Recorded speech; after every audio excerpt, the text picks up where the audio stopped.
Advantages and limitations of internal sources. Internal sources की हमारे पास एडवांटेजेस क्या क्या हैं? Increase in motivation of employ of the organisation is boosted. जब उन्हें पता है कि हम यहाँ काम कर रहे हैं और अगर हमारा काम बढ़िया होगा तो हमें प्रमोशन भी मिल सकती है, तो इस सिचुएशन में एम्प्लॉयज़ मोटिवेट होते हैं और अपनी ज़्यादा एफिशिएंसी से, पूरी एफिशिएंसी को यूज़ करते हुए काम करते हैं। When recruitment is made by internal sources, particularly by promotion, if they know beforehand that their promotion is possible, they will feel inspired. वो मोटिवेट होते हैं, इंस्पायर्ड होते हैं। Ambition to occupy post of higher rank, उनके अंदर higher rank पे जाने की जो इच्छा होती है, will add to their morale and they will perform their existing duty with utmost care and efficiency. Care और एफिशिएंसी वो यहाँ ज़्यादा यूज़ करते।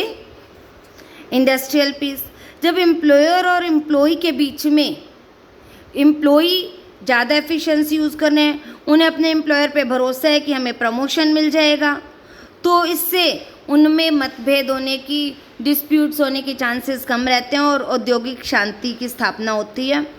Because of promotional avenues, employ get satisfied and hence industrial peace is established. The promotion process continues from top to bottom in the whole organisation. This motivates the employees to enhance their performance through learning and practice. Easy selection. Organization has full information about the employee working there.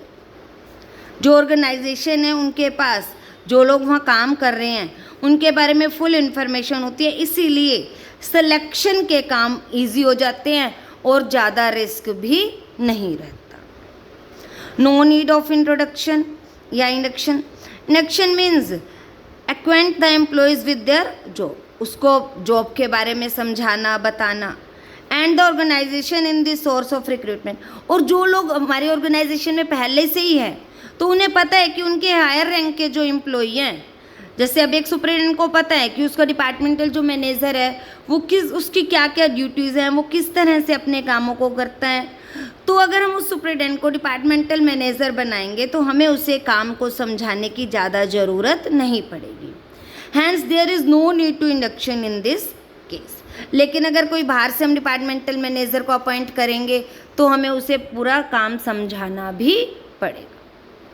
Adjustment of surplus of employees, अगर किसी department में अधिक हो जाते हैं employees तो उनकी adjustment करना भी इंटरनल सोर्सेज से ईजी रहता है। From the department where they are surplus, transfer to those where there is a shortage of staff. In this way, the deficiency of staff is met out. Hence, no hurdle in the work takes place. तो काम में कोई भी problem नहीं आती।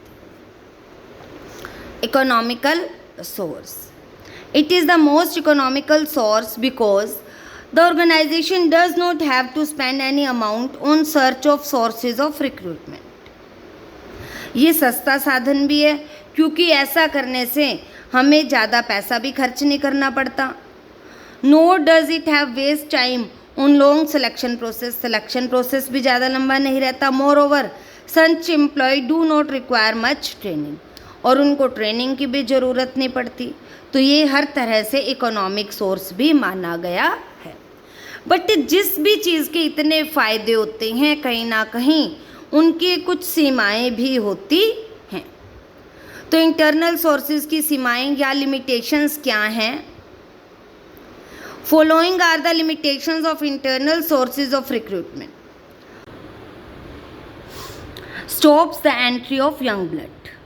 The greatest defect in the system of internal recruitment is that young and technically sound people do not get the chance to enter company.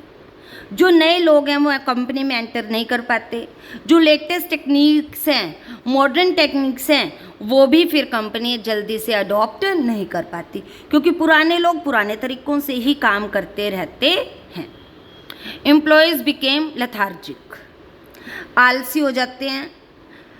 Internal sources of recruitment creates a definite feeling of promotion among the employees. उन्हें लगता है कि एक specific time period के बाद हमारी promotion होगी ही होगी।